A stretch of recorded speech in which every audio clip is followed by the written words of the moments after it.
You own 5 rentals, and after your stroke, rent still lands, repair messages keep coming, and mortgage payments are due. Your daughter reaches for the will and LPA, expecting authority to instruct repairs and speak to the bank and agent. That is the moment the portfolio may stop being controllable. Rashid is 68. He owns 5 occupied rental properties. His daughter, Amina, knows the letting agent. She knows rent comes in each month. She knows there are mortgages. She's seen the will and LPA in the folder. So when her father has a stroke, Amina thinks she can step in. But a working rental portfolio does not pause because the landlord is ill.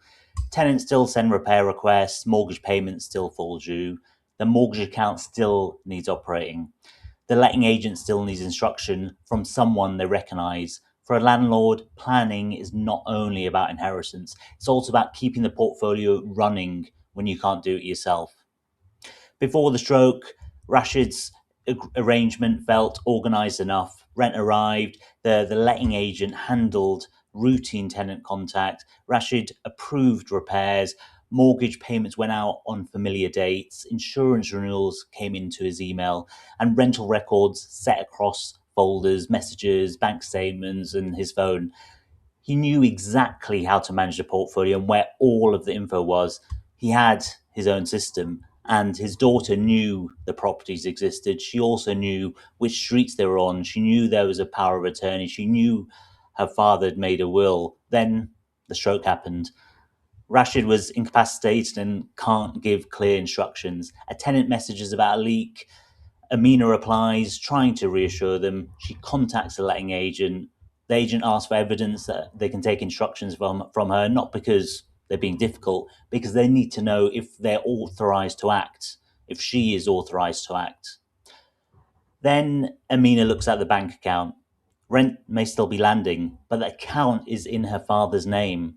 The bank still will not simply discuss it just because she's his daughter. They may need to see the registered power of attorney. They may need to complete their own checks, and this can all take time. And that time matters, especially when bills are due, contractors wanting approval, mortgage payments are approaching, and or tenants need a response. Then the contractor asks who's paying, and Amina cannot easily authorize payments from her father's rental account. She'll have to pay it herself or sort it out later, which she might not be able to. Either way, that's not a comfortable and efficient plan. Then she tries to find the insurance policy. It's in her dad's email account somewhere. The mortgage details are in another file on his computer. The tenancy agreements are with the agent. Rent schedule is not in one clear place. The accountant kind of knows some of the picture, and the bank knows another part. The agent knows, the other part as well. Her father knew how it all fit together, but he can't tell anyone. He's incapacitated. The portfolio is still alive, but Rashid is the only person it listens to. 5 rentals, rent still arriving, repairs still needed, mortgages still due, a daughter trying to help, and no reliable ability to operate the portfolio quickly. That's the danger for landlords, that nobody cares. Not that nobody cares, not that the relatives are careless. The danger is that the system was built around one person. When that person loses capacity, that breaks the system. So I see this with landlords all the time. The documents are there, but bank access, agent recognition, and rental records have never been properly organised. For a landlord who loses capacity, the risk is not ownership later, is recognised authority now. That's a distinction Rashid's family is facing. Death planning and lifetime incapacity planning are not doing the same job. Rashid's will may be perfectly valid, but Rashid is still alive. His will cannot instruct the letting agent, operate the rental account, approve a repair invoice, speak to the lender, or gather tenancy records from his email. A property and financial affairs lasting power of attorney can be very important here, and it allows attorneys to deal with money and property matters, but the document still has to work in the real world.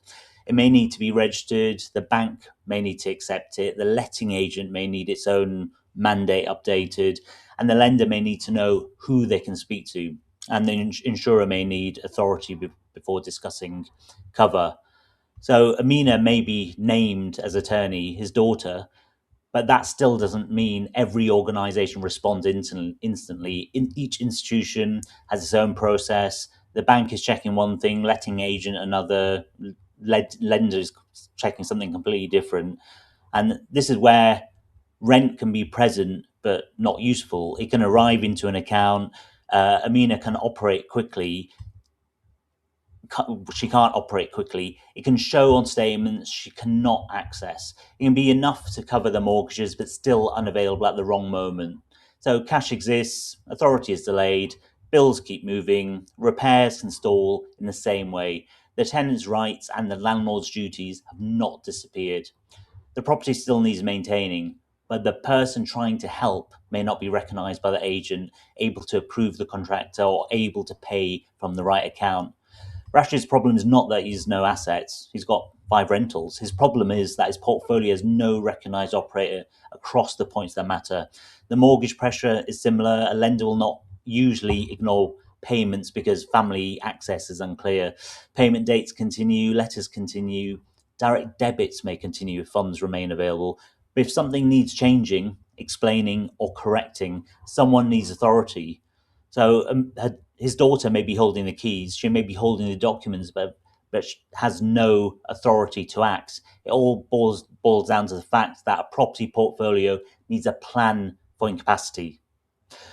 So use what I call the first month portfolio test. It tests whether your rentals could function for the first month without you. 1. Money. Could your nominated person access the rental account and make urgent payments in month 1? That means rent receipts, mortgage payments, insurance payments, repair invoices, service charges, and letting agent fees. It also means knowing which accounts receives rent for each property.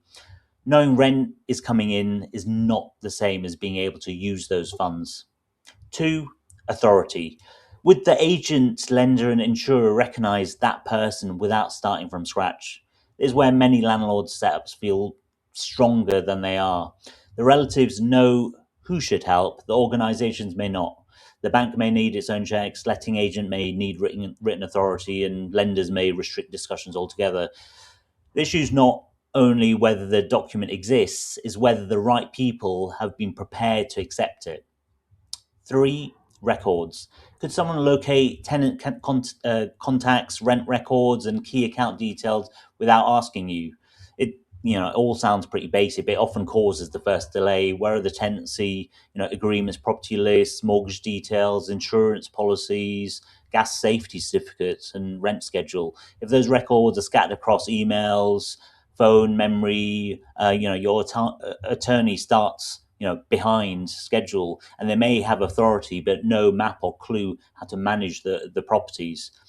For Rashid, Amina may pass the family awareness test. She knows her father owns 5 rentals. She knows there's an agent. She knows there are documents, but she may fail operating tests. She may not have money access. She may not have accepted authority. She may not have the records needed in week 1.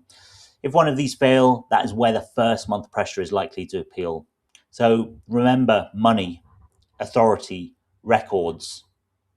For landlords, the next step is to sense check whether the money, authority, and records would work in the first month. Sense check continuity before the first month becomes urgent.